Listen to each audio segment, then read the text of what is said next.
Hello, and welcome to the South Coast Artists Index, where artists, performers, and writers, as well as curators, directors, and supporters, anyone with ties to the creative community, drops by to introduce themselves to you.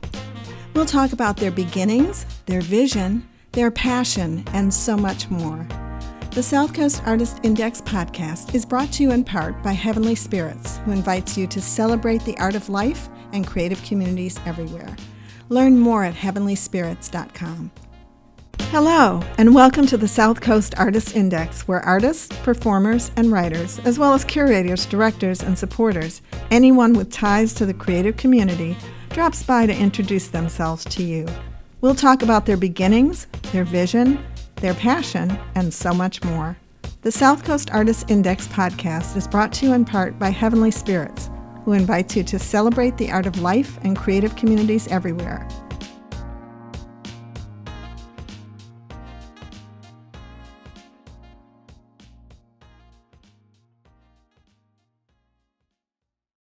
Hi, this is Ron Fortier with another episode of the Artist Index podcast, actually the South Coast Artist Index podcast. And we have a guest that I've been chasing for a while because they are very, very, very busy.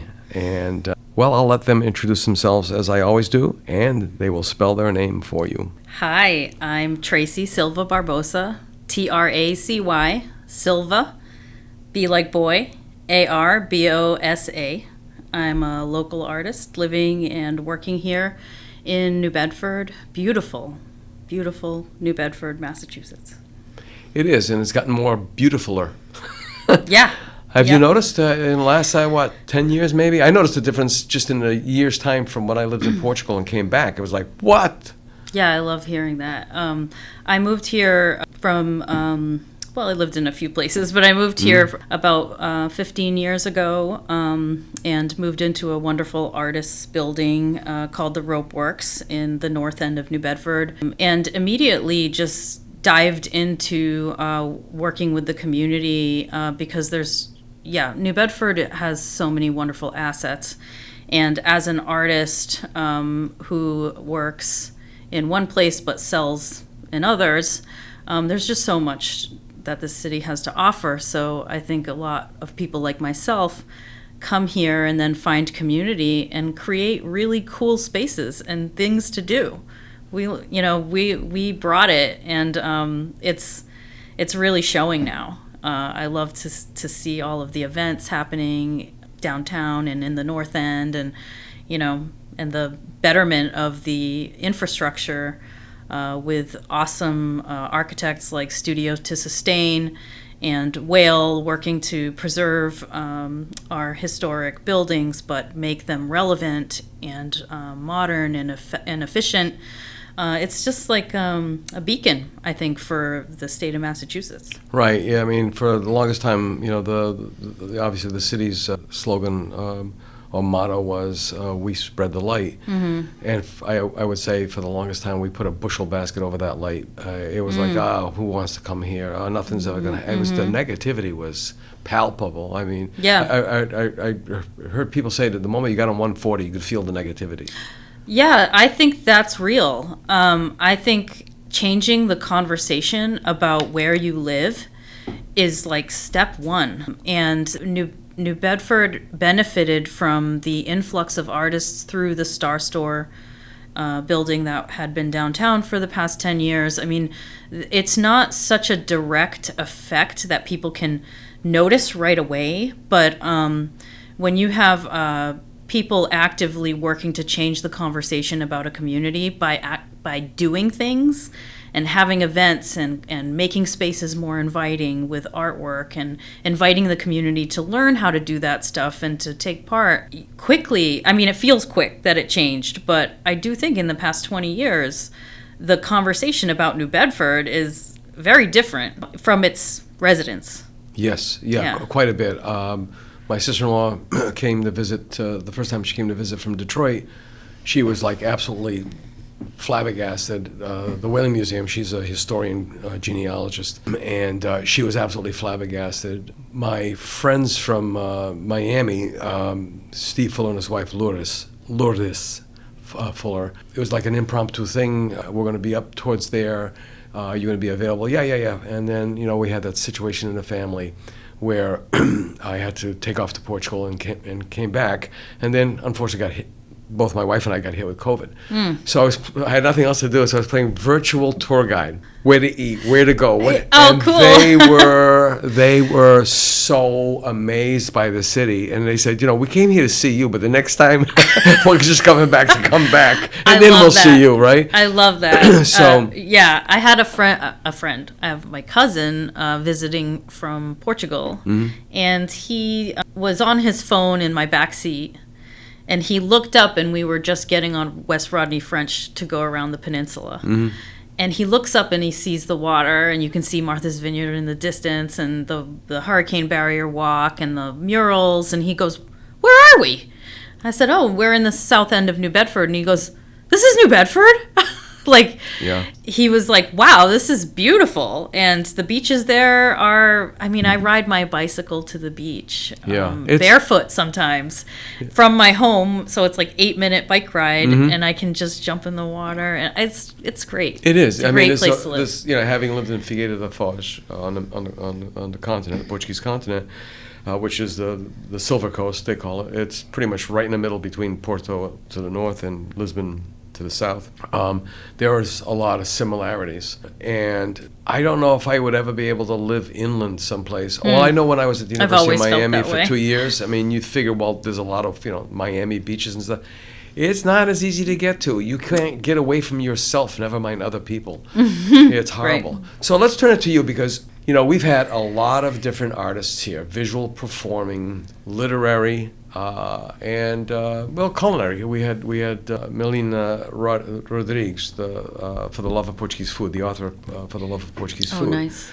But of all the visual artists that we've had, you are the most unique. Could you tell us about that? Well, maybe describe how you feel I'm unique. Well, glass, I'm number just one. another jerk out there. But you're not a glass blower. You're not a stained glass maker or artisan. Right. It's a very different niche. Yeah, I think I was educated at Mass College of Art in glass sculpture, and have always been fascinated by glass for its poetic and sculptural properties. It is a marvelous material that is amazingly see-through, super strong, tons of technology coming up all the time with glass. So when I left art school, yes, a lot of people would think it's glass blowing that you're learning, but there's lots of other kinds of ways to manage and work with glass. And I was always attracted to plate glass, this flat surface that I was able to print and etch on and add multiple layers to create dimension. I've always been very inspired by the background paintings of the old Disney films. The Ivan Earl work on Sleeping Beauty is like a huge inspiration of mine, with the multiple glass layers to create distance and mood. So my work has always kind of hovered in this moody realm of being subjective to the light in the room and having many moods to it. So when I left college, I was privileged to work for John Lewis Glass in California for a few years.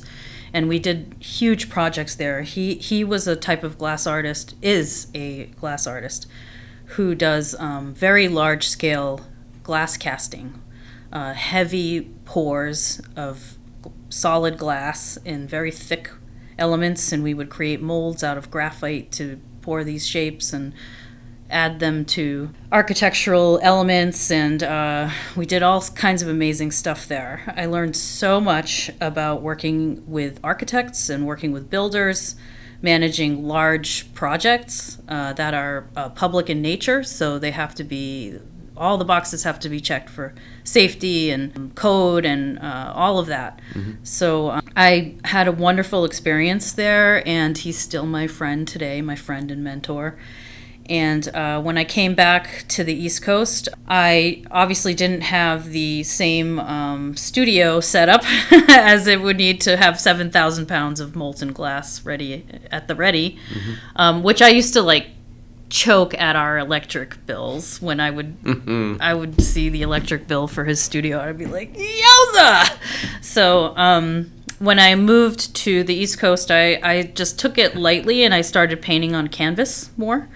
And those went really well for about 10 years. I held a pretty great steady income with creating paintings on canvas, mostly sold out of New York galleries, and they're all almost every country, which I'm proud to say, and I can pretty much show up anywhere and find a collector to put me up for the night, I think. So that was amazing, and through that I was able to hone my craft of like my composition and mood again, this transcendent quality that the paintings try to convey, passage of time and memory through repetition and printing processes. So printing like silk screening and all kinds of printing have always been part of my work. A piece of my visual language usually has some kind of repetition through printing in it.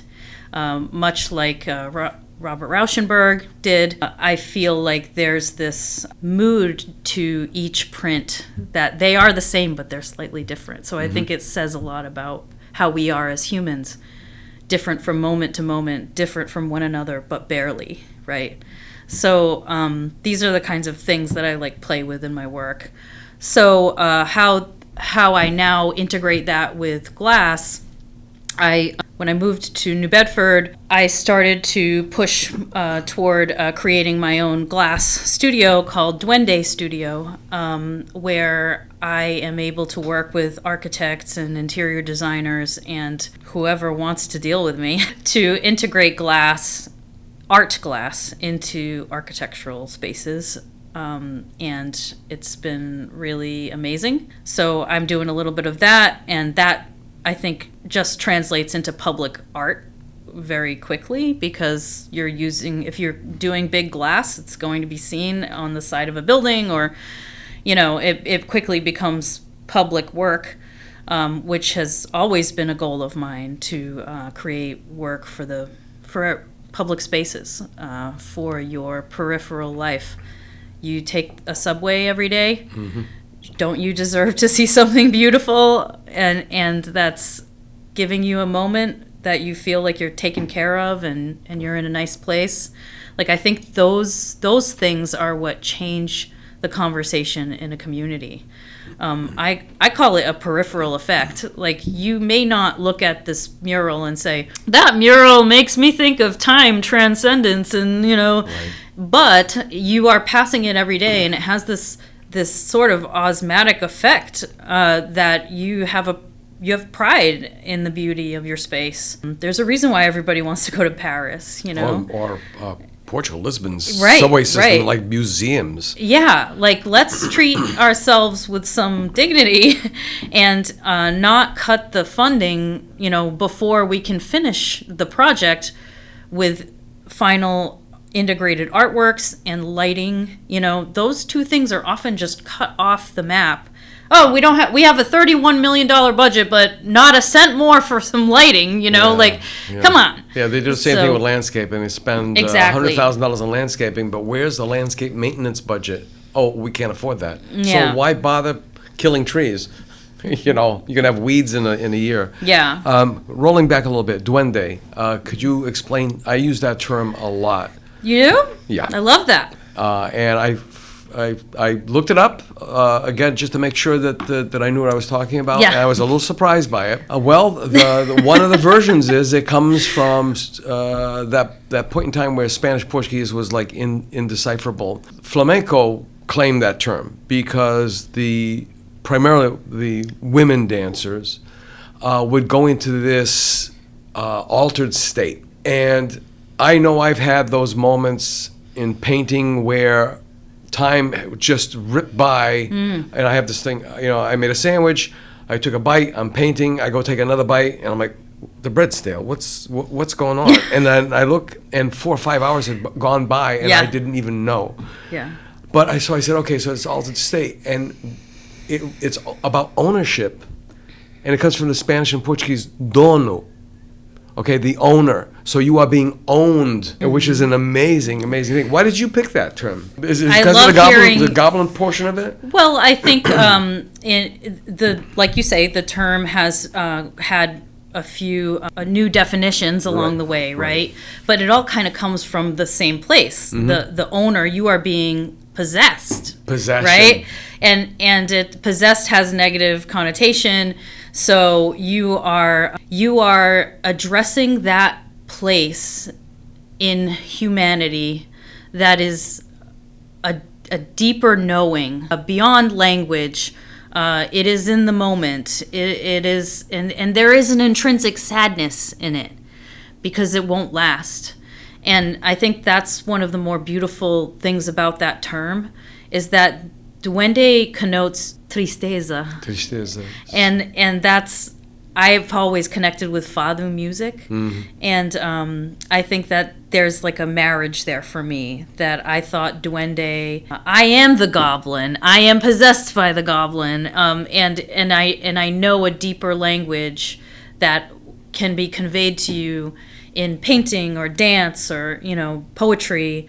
The poetry of Garcia Lorca talks about duende, and he's always been an inspiration to me.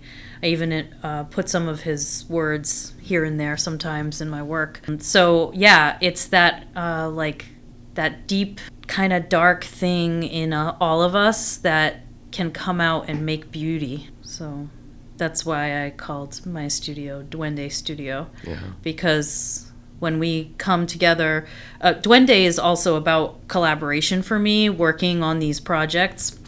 You quickly learn that you can't do it alone, right?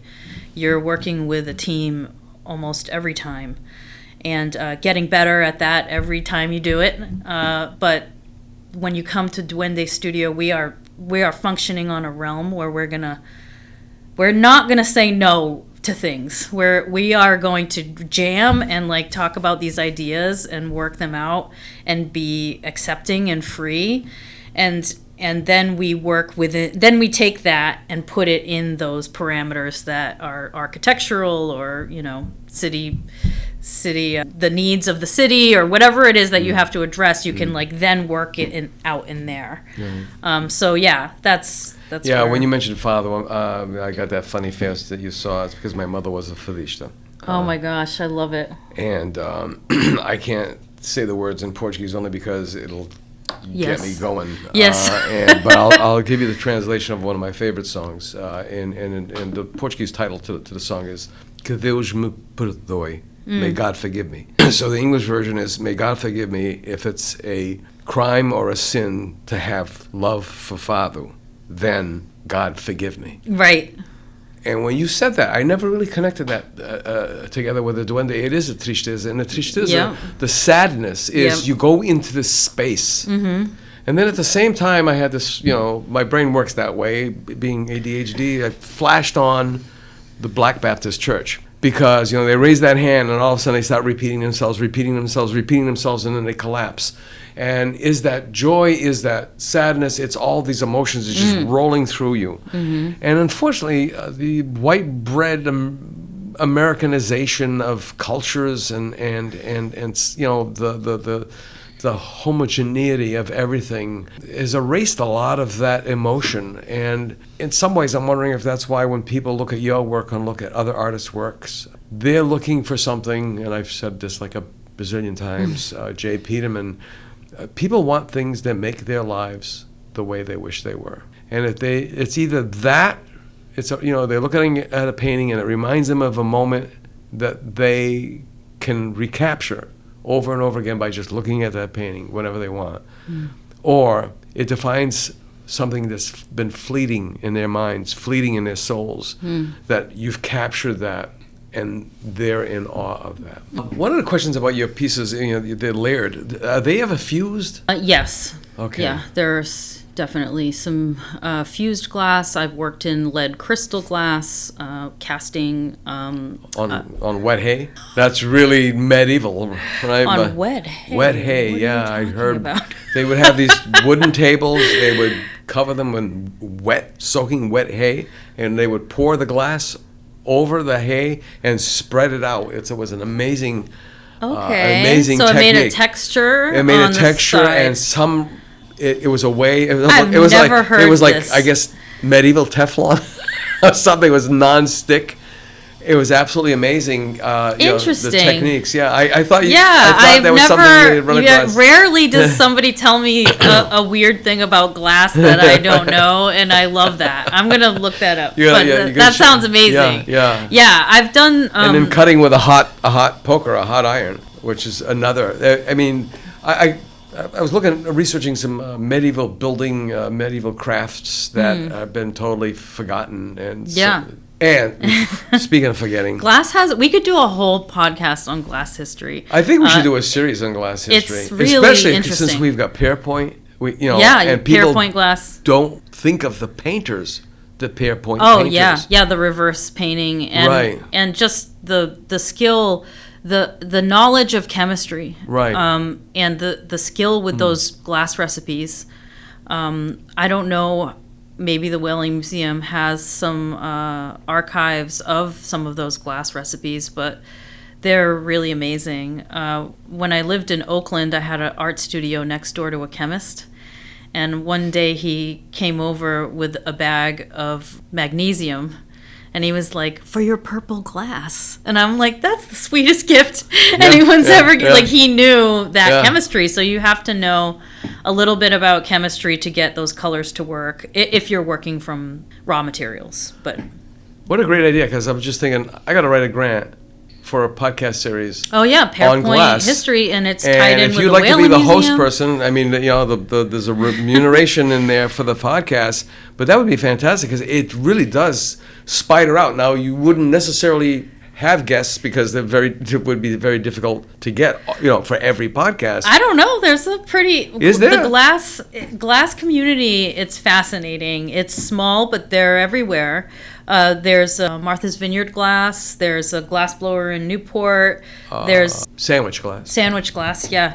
Right. There's MassArt has a glass program. That's where I went. right. And so there's a lot of artists out there. MIT even built a little glass shop and invites artists there to be residents to create glass. And so there's some pretty cool stuff always happening in the glass world here. Whatever happened to the glass studio on Dover Street that was behind Freestones? They were actually blowing glass. I mean, Oh, wow. traditional glass blowers. I was wondering whatever happened to them. I guess what I happens think to that all of was us. they came and gone by you've been here how many Yeah, years? they about 15. 15, yeah. I feel like they were yeah. gone. John, the woodworker, Oh, John Magnan? he was down there. Right. When I first moved here. All right.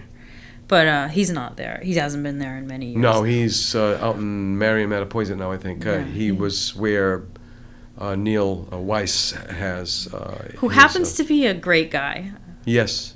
Yes, I yes. just have to put that out there. Yeah. The Weiss family, Oh, love I mean, them. they are our underwriters for our first ever podcast series, which is a jazz Aw. podcast series with probably one of the best jazz. He's living history himself, Dave Yeah. Reese. So, as we like to say, one of our Rage, Yeah, Rage, yeah, right? the Kings. The Kings, and so that's fantastic. Yeah. But yeah, I'm seriously thinking about popping off an application for because I was in the Whaling Museum a couple of months ago, and it was in that one room, and they had the Pierpoint glass, and then I was speaking with Mary Jean Blasdale, who was one of the inspirations for this whole project, the Artist Index, and she said there were so many women Yeah. who Worked in contributed yeah. their talents to the glass industry, and yet you don't know who they are. Well, I think there's a place where a lot of people will say that, but when you work for an art house, like a lot of those women, they worked for Pearpoint, they worked for Tiffany. Tiffany is a great example of mostly women doing the work, but Louis Comfort Tiffany gets credit. He gets all the credit, yeah. Because he was the head, right? Right. Nothing would happen without him. In fact, when he was gone, it stopped, you know? So I think they're like with artists like Dale Chihuly, who's a very recognizable glass artist. He doesn't blow any of his own glass. Like, he's busy putting it out there for Dale Chihuly so he can employ these talented people to make these things together. So that's where the team matters. Almost a traditional workshop then, just like Jeff Yeah, Koons. you can't do anything alone. You can't, it won't work. Like, you need help. And so artists like Jeff Koons, who, you know, a lot of people will kind of say, oh, well, he hires all these art students to do it. Well, what is he supposed to be? You know, the only one doing it, or he's guiding the hand, you know? He's not suffering, damn it. Right. Well, I guess Hirst, I had to... Damien Hirst is another one, yeah. Exactly. If you're trying to make the work and you have the idea, you have the clear idea, you could tell somebody, I want polka dots here, that polka dot's not right, like, it's still your work. Right. And whether you're... For me, with this project I'm doing right now with the city of New Bedford and the MBTA, I can't make all that glass myself. I can't make the plate glass, and, you know, I rely on a team of many people. So, and to say like, oh, she didn't even do that. She didn't install it herself. She didn't, you know. Well, back on that concept, I mean, we really do need some recognizable or maybe the better term is visible workshops in the area, because that's one thing that we really can't point our fingers to is workshops, you know, the workshop of. Yeah. Or am I not well enough versed in that? I think that it is a rare privilege to be that much of a successful artist, to have your own workshop like that. Not that it doesn't exist, but, you know, it's probably in the 1%. Yeah, I mean, here in the South Coast, I know maybe there's a couple of, I don't want to say oddball or anything, but unique. Yeah, it's a tough gig, and I think our world now is arranged in a way that subcontraction is really accessible, right? So when I'm creating glass, I have subcontractors that I've, spec'd out and worked with in the past, and they know what I need, and I know their capabilities, and, you know, we work together that way. They don't work for me. I hire them out, you know, when I need them. So I wish I could employ, you know, a team of 40 but I'm just not that successful. Well, stop and think about it then. Then that is part of an art economy, which we must obviously have, because we've gone from whaling to textiles to the empty textile buildings to the apparel business. Fishing has always been almost a thread through the whole thing. That's the fisheries may have changed, the vessels may have changed, but the fishery has always been there. And then now we have this new industry, which is art. And I'm wondering how many people recognize it as such. Yet nobody can really put their finger on how much that industry is producing. I mean, there's been some wild guesses. Yeah, the creative economy is a wily little beast. I think that it's real and it has its effects. A lot of them are soft skill effects, where you're you're changing hearts and minds, and that's not always quantifiable, but it does get quantifiable at a certain point. So yeah, I think it's something that's challenging to put your finger on, but I've seen its effects many times over. And I do certainly hire people, not as much as I wish I could say I did, so that I could feel like I'm really contributing to the, but, you know, I do my little part. Yeah, well, Jeff and I mean, we pay all of our vendors, you know, our podcast hosts, our researchers, our editors, and just flashback on Forrest Gump said, you know, as far as we're concerned, government must have kept that money. We ain't seen a dime, you know. So, but it's still an amazing thing. Now the station is intermodal. The New Bedford rail station is intermodal or no? Intermodal means that you can connect to other modes of transportation from there. Oh. Yeah, I mean, a bus will pull up there, cars I can pull up there, assume so. people walk there. Yeah. It seems like it's built for that. I mean, there's a ferry. I mean, the old Nantucket or Martha's Vineyard ferry service way back in our great-grandparents' time had red carpet service. You got off the train, walked on the red carpet, right onto the ferry. Oh, Goodbye. really? Yeah, you were on yeah. That's nice. Yeah, I'd like to be great to see if that happens, yeah. Yeah, there were just less people around back then. Yeah. Yeah, it is a South Coast Rail commuter rail station for Mass Bay Transit Authority in collaboration with the city of New Bedford and Mass DOT. So these were all the people on my team that I created this artwork for. I was asked by the city of New Bedford to do this. I was at some of the first South Coast Rail meetings when I first moved here. I remember attending an information session and standing up and being like, I think there needs to be public art on this train station.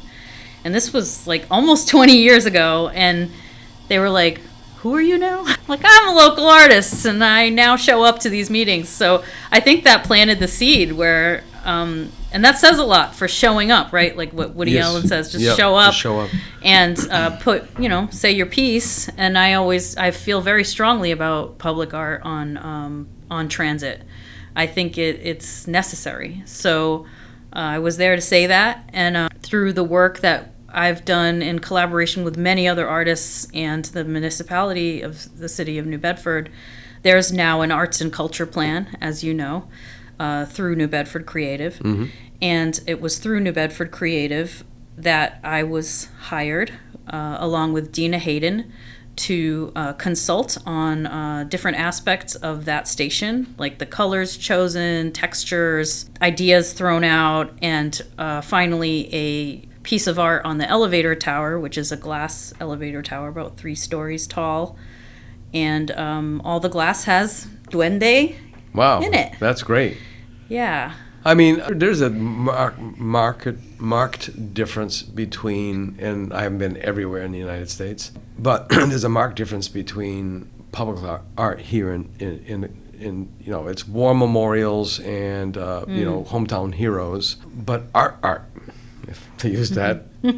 That's not even a term. It's just just sounds funny to say it, but not so narrative, right? Like not so black and white. I mean, like this is right. You arrive in Lisbon, and everybody's rushing down because they're going to hit you. What's so beautiful about Lisbon Airport is you walk out the door. There's the metro. You go into the metro, and as soon as you're in the metro, there's these incredible murals on both sides, and that's where everybody's getting their rail pass and such. The Metro Pass. And then you go through all these stations and your jaw just drops. I mean, ceramics. It looks like a museum. Because I love Europe for the plain reason that the metro is actually, something that's valued. Well, Madrid was the same way too. Yeah. You can live a great life there without a stupid car. And I did for a year. And I love that. I loved that about living in New York. I'd say that was my favorite part about living in New York, was you didn't really need a car. It was all right there, and it was walkable, and you had small businesses that you could patronize, and every neighborhood's different. And I think that's what that beautiful thing is, what cars took away from us, because quickly there was a lot of money to be made in cars. So the American narrative became, oh, you don't have a car, you're a loser, and all of the rail system gets neglected. It's just this like conceited effort to have everybody in car debt. Yeah, that's really sad. In Portugal, when you walk with a purpose. You're going to the baker, the butcher, wherever. You're walking to the beach. People will walk. Here they'll drive to the beach. There they're looking at you like, it's less than a mile. Yeah. What is your problem? Right. And they'll be carrying the umbrellas and the wind screens that they have and stuff like that. And so you're walking, and here you see someone walking, and they're not running, and they're like, oh, quit the thing. The poor guy, he does, he must be poor or doesn't have transportation. Right. It is so bizarre. It is. I think I mean, it's permeated into my own parents' minds, and they were born in Portugal, and my father will still be like, "You're not walking, are you? You know, it's a sign that you're like a weirdo or a loser." Yeah. So I think New Bedford was attractive to me when I left New York, because the downtown is very much like a livable small city where I could get everything done, and I could walk. But we need a market downtown. Yeah. We definitely need a market. Public market would be nice, but that's a whole other soapbox that I would stand on. When we lived in New York as a kid, my mother and I lived in the East Side, which between Madison and Fifth on 92nd. And the memories that I've got, I mean, we walked everywhere, took the subway, took the bus. And then we ended up on the West Side on Columbus Avenue, and that was a whole nother world. Yeah. About a couple of blocks, you went from stores to bodegas, and but again, that walk, that ability to not have to worry about things, and just, there's also a time factor. I remember having a conversation with a waitress, and she'd been like giving me that one eye thing every time I go in there for coffee, and finally she got the courage to come up to me and she said, "Were you born here?" I said, "No. You speak rather well. Somebody's not born here." And she asked me a couple of other questions, like, "No." She said, and then she said, "You American?" I said, "Yes." I didn't think so. I said, "Why?" And I knew what she was going to say. "Well, you're not heavy." And then I said, "Oh, okay." And then I said, "What gave it away?" "You still move too fast." Right, because you actually walk in your life. And you're walking, and you're like, and over there it's no. You take a walk. It's not a marathon. It's not what do you call it? Perambulating. Yeah. It's a walk. Yeah. So it's such a different way of doing things there. Are you able to speak about your association with the Attleboro project? I can say a little bit about it. Yeah. In the past 2 years, I have taken on the position as a TDI fellow with MassDevelopment. Could you explain TDI? Yes. First of all, MassDevelopment is quasi-state finance agency and land bank here in Massachusetts, and it's dedicated to helping small businesses and institutions and all sorts of wonderful things happen in the state. It's particular to Massachusetts. And MassDevelopment has all sorts of programs, and one of their programs is called TDI, which means Transformative Development Initiative. And this initiative, a municipality defines a district in their city that they would like to call a TDI district, and they apply to MassDevelopment to be a TDI district, and they get a fellow, and I am the fellow in Attleboro, and there are 12 other fellows around the state right now.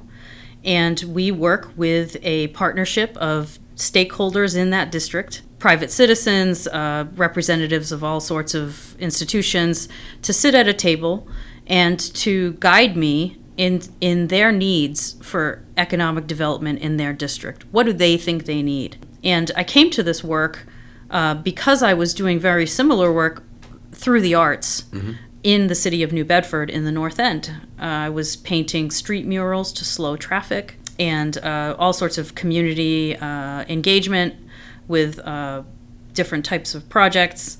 So all of these are geared toward economic development and bettering communities and community involvement in their own community. Like, get out here and make it better, because you can, like, that's the idea with engaging community and arts projects. Like, you can have an effect, like getting them out to work with you, and then they, hopefully for some, it opens up doors where they can do the same themselves in different ways. So I was attracted to the program that way. I had worked tangentially with MassDevelopment through my artworks, getting funding through other organizations in New Bedford that were funded by MassDevelopment at the time.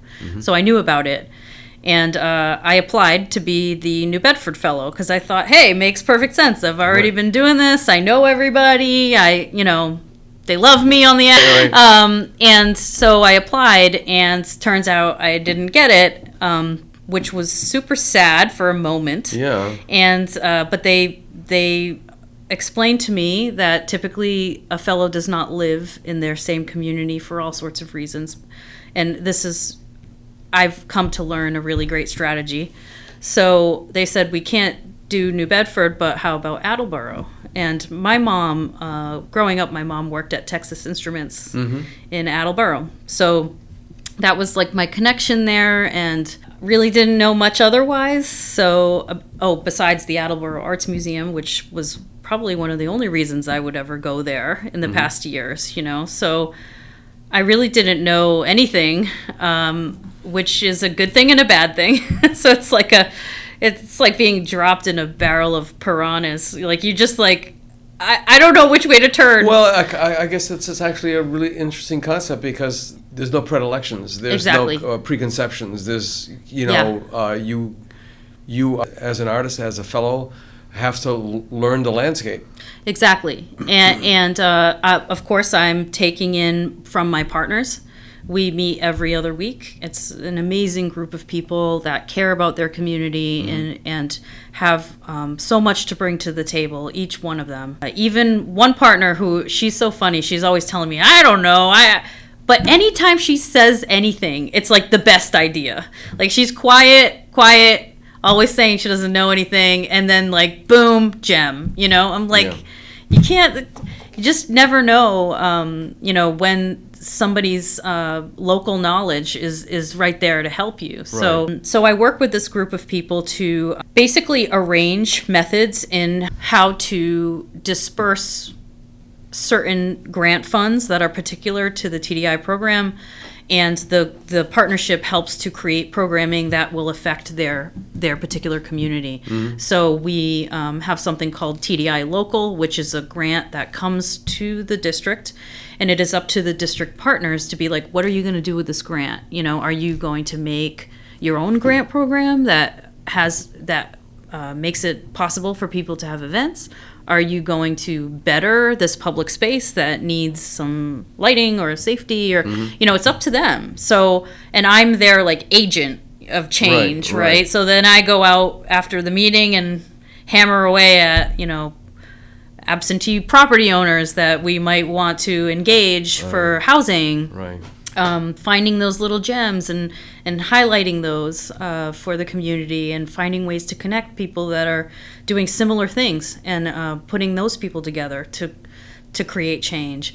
And in this way, that work has been so creative, and I feel like I'm creating art when I'm there, because I'm introducing people that are like next door neighbors that never met before, and suddenly there's real friendships. You know, inspiring people to activate an old theater downtown, and getting that just opened. It hasn't been too long ago, right? It's not open yet, no. Okay, maybe there's a the news I campaign. heard that it was okay. So it was the Save the Theater campaign. That's right. All right. So I was able to connect with the property owner and create a friendship, really, between that family and some of my partners who have a vested interest in having a performance venue in downtown Attleboro, and this space is really in pretty good shape, so it won't take too much. And there happens to be some grant programming through TDI that we can use to get that work going, and that's been so exciting. So again, it feels like so creative. You have the idea, you have the Duende sessions, right? Where we're like sitting there like, okay, what's the plan for this effort? And you know, getting people who are interested in that program and letting them go off and become the wonderful gods and goddesses that they are. I mean, it's almost like, well, I was a set designer, but it's also almost like a set design with real things. You know, you're not, you don't have flats, you actually have buildings and a neighborhood and people that, you know, that can be distributed or redistributed. I think there's a lot to be said for the strategy MassDevelopment TDI program uses with inserting a stranger, basically, that they feel like there's no connections, no. Yeah, I don't work for the city. I don't right, work for right, anybody. yeah, You don't right. know me. Right. I'm just curious. Like, why Right. is this space empty? Right. Tell me the story. Right. And I'm there to hear the story and to like, and I think the value of my creative thinking is that I can take some of these stories that everybody has, right? Mm-hmm. And kind of like find that through line where this person could help this person. This project seems worthy of more effort and more funding. And so this is a really amazing job to have. Right, and it also proves out the whole, we have STEAM now, which has come to the forefront because they've realized that artists aren't just, throwing clay or slapping paint on canvas or whatever, that we are thinkers, processors, so on and so forth, innovators. Yeah, and I think they really put their money where their mouth is in that case because my other my fellows, my Yeah. colleagues, come from all over. Some of them are lawyers. Some of them are masters in international policy. Some of them, there's all different kinds of people at that Right. table. And when we get together, it's like you can feel the vibration in yeah. the room The of these joy. brilliant people Yeah. that all have their assets. And they saw... There's stake. They have a stake in a it. serious Right. stake. Fellows are insane. We Right. do it all. And the stake is emotional, practical. Yes, it's inspired. Right. And I think the director of the TDI program who hired us and his team, Noah Koritz, he saw this thing in all of us that we all share, but we're all so different. And I'm always marveling at that room, like, wow, really a great team builder. And I'm just always feeling very lucky to be part of that team because I've learned so much, and that feeds my own art practice too. But so far the fellowship is 3 years, and I see it as a little bit of a sabbatical from my studio work. Yet it's not, like I'm always kind of in there, like thinking about the art of it all and how to grow the strength of the creative economy in the area that I'm working in. So I'm so glad I asked you, and I'm so glad because it may be like a solution, and I don't know if I'll ever be able to get involved, but if I at least could be a footnote in the inspiration for the thing. I've mentioned it several times for years. The Orpheum Theater that I went to quite often when we lived in the South End has been sitting there just disintegrating, and in one way it's perfectly preserved, and in another way it's not. And the biggest conundrum was you can't turn that into a performing arts center because you would just be in competition with the Zeitarian, Right. who struggles, and all nonprofits Right, struggle. right. So my concept was, okay, we have comprehensive high school, New Bedford High, and we have the vocational school. Okay, each has their strengths, but we have this huge gap in the middle that seems to be more evident with the screen world. Kids who grow up with screens in front of their faces all the time, and they're more predisposed to the creative arts or the arts, visual performing, all aspects of it, than they were 25 years ago. And I thought to myself, wow, the Orpheum would be the perfect place to have a junior and senior high school for visual and performing arts. I like it. There are so many kids, so many organizations that are trying to keep up that, picking up that end of the stick, where kids, they just don't fit in the comprehensive curricula. They don't fit in the vocational curricula. And I just thought that would be a great idea. Now you're telling me about TDI, and I'm thinking to myself, this could be the glue, this could be the tip of the spear, whatever metaphor you want to use, or analogy. I never get those right. But this could be the perfect thing to do something like that, because it would also impact the neighborhood, which has come along. But look what happened in the North End. I lived on Earl Street when I was a kid. That was one, my generation is you'd lived in a lot of parts of the city because as your parents found better employment, you moved. Yeah. But on Earl Street, you know, it was weird. The Portuguese were like North Front, you know, over and above North Front, and then the French were on Christian Avenue and Ashley Boulevard, but they mixed in with the Polish up there. So it was like a weird socioeconomic ladder. You know, you moved up, and Up the hill. if you moved up, Yeah. it's like that. In all cultures, Still like all that, geographic, yeah. right? Yeah, it's still like that. And so if you were on Ashley Boulevard, you know, you're doing fine, right? Yeah, you're high ground. Exactly. So again, you know, looking at the Orpheum at one time, they had freights on one corner. They had the community pharmacy, which was supposedly it was the de facto South End City Hall. There's a whole culture. There's a whole story that goes behind that with the French Canadians, because again, you've got people who were cut out and not allowed into the social fabric. I mean, back then, so they create their own. So anyway, all that in mind. So what is next for you? I mean, you're an artist, you're a fellow, you're a mom. What Yeah, else? What else is on the canvas for you, so to speak? Yeah. Well, I've found so much enjoyment working with MassDevelopment and empowering other organizations and individuals in these communities to do the work, the good work, you know, whether it's creative, whether it's small business related, whether it's residential, you know, housing. There's just a joy I find with working deeply in a community like that. I'm not so surprised by it, but I love it. And, you know, part of me wishes my fellowship was at least 4 or 5 years, because the first year you're relationship building, the second year you're just getting your grip, and then the third year you're out, you know? So I think that I mean, it's designed as an accelerator for a reason. So I'm supposed to leave in the third year, and having planted these seeds of growth, these people are able to move forward with these plans. So I would love to keep working in the space of the creative economy, you know, enabling people with grants, maybe working for Mass Cultural Council, maybe, you know, working deeply in this city again. I love it. So as partnered with my artwork, it's very gratifying. Good.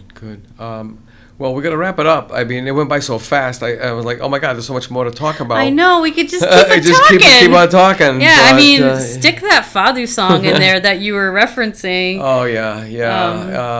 I love the line. Oh yeah. Ninguém fala em primavera. Yeah.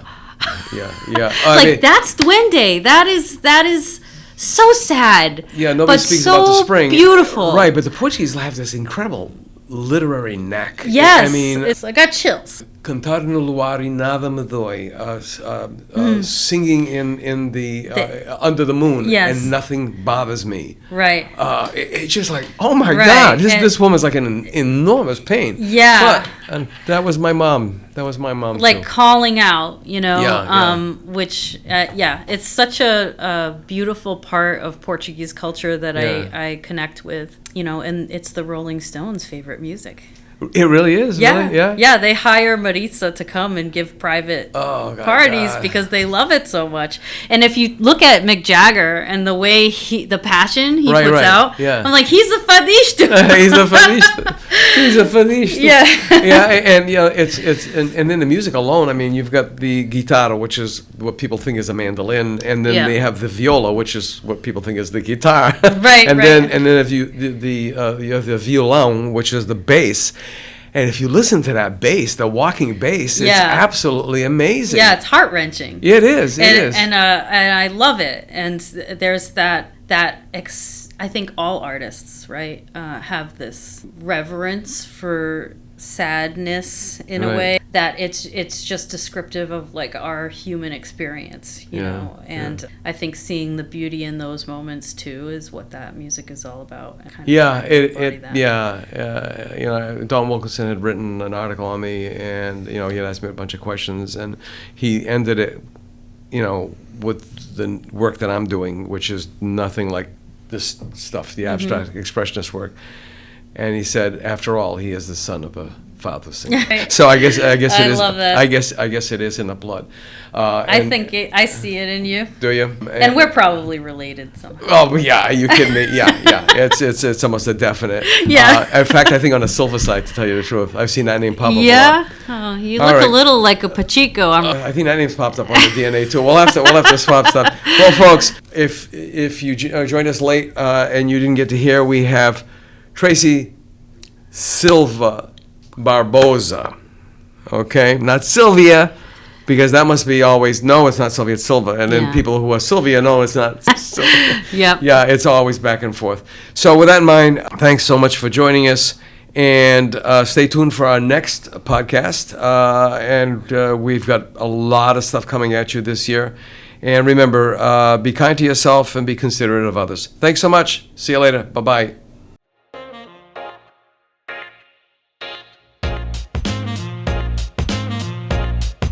We'll see you next week for another episode of the South Coast Artist Index podcast. To learn more about the South Coast Artist Index, visit theartistindex.com. Find us on Facebook, Instagram, and YouTube.